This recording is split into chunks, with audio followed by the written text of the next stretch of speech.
നിശ്ചയമായും ഇത് സർക്കാരിന് ഏറ്റ പ്രഹരമാണ് എന്ന കാര്യത്തിൽ എനിക്ക് സംശയമില്ല. അത് പൊതുവിൽ കേരളത്തിലും അങ്ങനെ തന്നെയായിരിക്കും ഒരു അഭിപ്രായം എന്നാണ് ഞാൻ വിചാരിക്കുന്നത്. ഇക്കാര്യത്തിൽ നമ്മൾ മനസ്സിലാക്കേണ്ട ഒരു പ്രധാനപ്പെട്ട കാര്യം, സർക്കാർ ആർക്കൊപ്പം നിലപാടെടുക്കുന്നു എന്നുള്ളത് വളരെ പ്രധാനമാണ്. സർക്കാരിൽ നമ്മൾ പ്രതീക്ഷിക്കുന്നത് എന്താണ്? നമുക്കറിയാമല്ലോ, ഒരു സർക്കാരുകളെ ഉണ്ടാക്കുന്നത് രാഷ്ട്രീയ പാർട്ടികളാണ്, രാഷ്ട്രീയ പ്രസ്ഥാനങ്ങളുടെ പ്രതിനിധികളാണ് തെരഞ്ഞെടുപ്പിൽ മത്സരിക്കുന്നത്. ആ തെരഞ്ഞെടുക്കപ്പെട്ട ആളുകൾ ചേർന്നാണ് സർക്കാർ ഉണ്ടാക്കുന്നത്. സ്വാഭാവികമായും ആ സർക്കാരിൽ പ്രവർത്തിക്കുന്ന ആളുകൾക്ക് അവരുടെ രാഷ്ട്രീയ പ്രസ്ഥാനത്തോട് കമ്മിറ്റ്മെൻ്റ് ഉണ്ടായിരിക്കണം.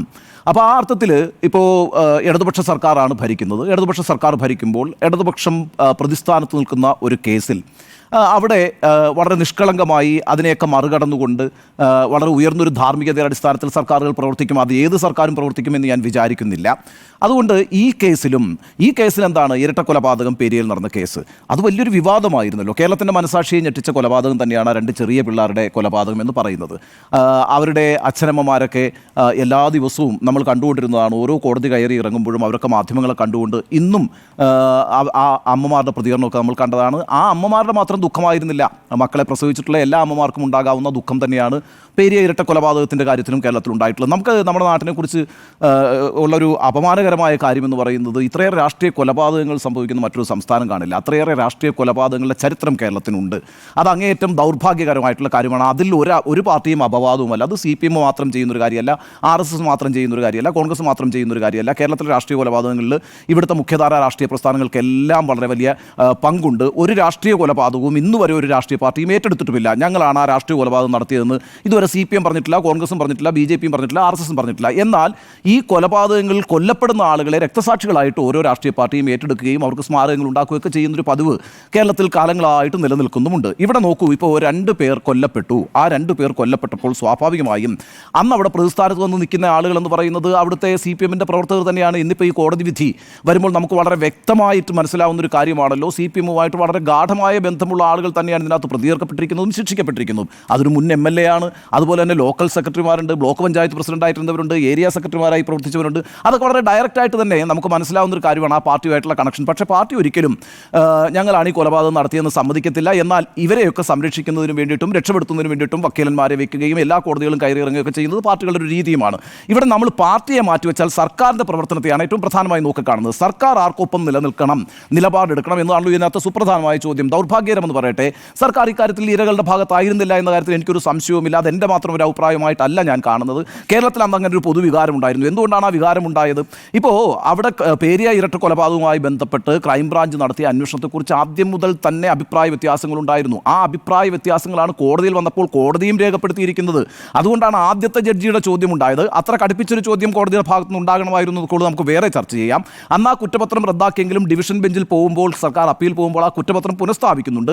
എന്നാൽ ആ കുറ്റപത്രം പുനഃസ്ഥാപിച്ചുകൊണ്ട് തന്നെ ഒരു തുടരന്വേഷണം വേണമെന്ന് ഡിവിഷൻ ബെഞ്ച് ആവശ്യപ്പെടുകയാണ്. CBI അന്വേഷണം എന്ന് പറയുന്ന സിംഗിൾ ബെഞ്ചിൻ്റെ വിധിയെ ഉയർത്തിപ്പിടിക്കുകയാണ് ചെയ്യുന്നത്. എന്തുകൊണ്ടാണ് കോടതി അങ്ങനെ ഒരു കാര്യം ചെയ്യുന്നത്? ആ അന്വേഷണം കോടതിയെ സംബന്ധിച്ച് തൃപ്തികരമായിരുന്നില്ല.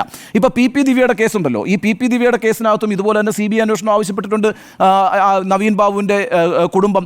അതേ സംബന്ധിച്ച് കോടതി ഉടനെ ഒരു ഉത്തരവ് പറഞ്ഞിട്ടില്ല.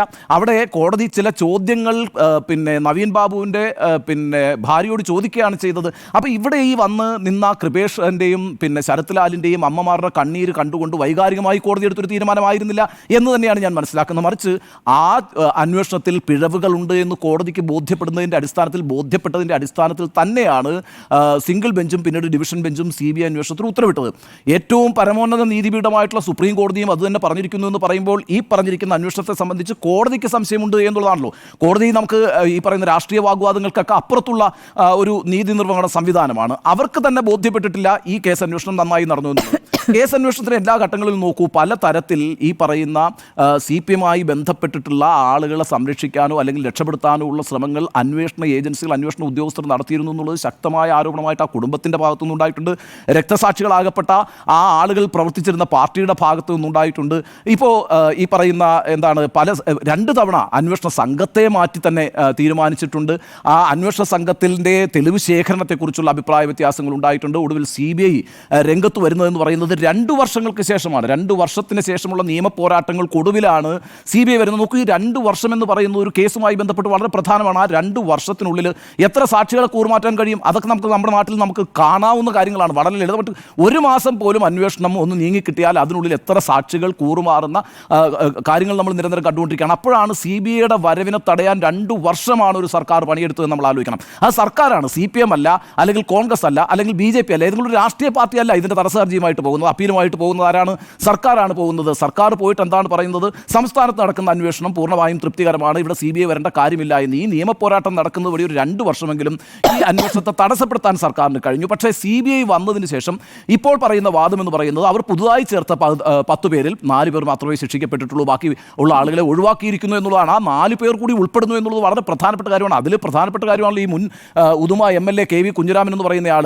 അതൊക്കെ ഈ പാർട്ടിയുമായി വളരെ കൃത്യമായി ഈ സംഭവത്തെ കണക്ട് ചെയ്യുന്ന കാര്യമാണ്. അതൊന്നും CPM-നെ പോലൊരു പാർട്ടിക്ക് ഉൾക്കൊള്ളാൻ കഴിയില്ല, അനുവദിക്കാൻ CPM നേതൃത്വം കൊടുക്കുന്ന ഒരു സർക്കാരിനും കഴിയില്ല. അവരുടെ പരിമിതിയാണത്, അഥവാ അവർ നേരിടുന്ന ഒരു പ്രതിസന്ധിയോ സമ്മർദ്ദമാണത്. ഏതായാലും നമ്മൾ ഈ കേസിൽ കാണുന്ന ഒരു കാര്യം എന്ന് പറയുന്നത് CBIയുടെ വരവിനെ, ഞാൻ അതിനകത്ത് ഈ പൊതുഖജനാവിൽ നിന്ന് 1 കോടി രൂപ മുടക്കി അല്ലെങ്കിൽ 1 കോടി 10 ലക്ഷം മുടക്കി എന്നതിനൊക്കെ അപ്പുറത്ത് ഇതിൻ്റെ അകത്തൊരു ധാർമ്മിക പ്രശ്നമുണ്ട് എന്നുള്ളതാണ്. അതായത് ഈ ഇരകളുടെ ഒപ്പം നിൽക്കുക എന്ന് പറയുന്നത് ഒരു സർക്കാർ അതിൻ്റെ എല്ലാ രാഷ്ട്രീയ പ്രതിബദ്ധതയോ അല്ലെങ്കിൽ രാഷ്ട്രീയ സമ്മർദ്ദങ്ങളൊക്കെ മാറ്റിവെച്ചിട്ട് അങ്ങനെയൊക്കെ ഉയർന്ന നിലവാരത്തിലേക്ക് സർക്കാരുകൾ പ്രവർത്തിക്കുമോ എന്ന കാര്യത്തിലൊക്കെ എനിക്ക് സംശയങ്ങളുണ്ട്. അത് നമുക്ക് എല്ലാവർക്കുമുള്ള സംശയമാണ്. പക്ഷേ ഇവിടെ ഒരു പ്രധാനപ്പെട്ട കൊലപാതകത്തിൻ്റെ അന്വേഷണത്തെ ഒരു സുപ്രധാനമായ ഏജൻസി വന്ന് സ്വതന്ത്രമായി അന്വേഷിക്കുന്നതിന് തടസ്സം നിൽക്കുന്നതിന് വേണ്ടിയിട്ട് സർക്കാർ തന്നെ ഖജനാവിൽ നിന്ന് പണം ചിലവഴിച്ച് അതിനൊരു വലിയ സമയപരിധി നീട്ടിക്കൊടുക്കുന്നു എന്നുള്ളതാണ്. ഏതാണ്ട് 2 വർഷത്തോളം അതിനെ വൈകിപ്പിക്കുന്നു എന്നുള്ളതാണ്.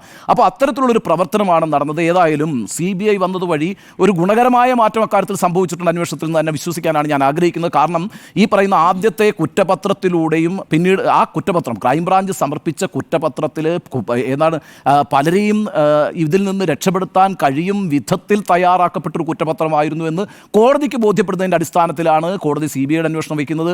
അതിൻ്റെ അടിസ്ഥാനത്തിൽ ഇപ്പോൾ ആളുകൾ ശിക്ഷിക്കപ്പെട്ടിരിക്കുന്നു. ആ ശിക്ഷാവിധി എന്താണെന്ന് അറിയാൻ നമ്മൾ 3-ാം തീയതി വരെ കാത്തിരിക്കണമെങ്കിൽ കൂടിയും ഇതൊരു ഒരു വലിയ വിവാദമായ കേസായിരുന്നു. ആ വിവാദമായ കേസിൽ ഇത്തരത്തിലുള്ളൊരു വിധി ഉണ്ടാകുന്ന വിധത്തിൽ അന്വേഷണത്തെ മുന്നോട്ട് കൊണ്ടുപോകാൻ കഴിഞ്ഞിട്ടുണ്ട്. ആ അന്വേഷണത്തിൽ സർക്കാർ എടുത്ത സമീപനത്തോടും സർക്കാരിൻ്റെ നടപടികളോടും വിയോജിപ്പുള്ള ഒരാളാണ് ഞാൻ. അതുകൊണ്ട് ഇന്നത്തെ വിധി എന്ന് പറയുന്നത് സർക്കാരിനേറ്റ തിരിച്ചടിയാണ് എന്ന് തന്നെയാണ് എൻ്റെ വിലയിരുത്തൽ.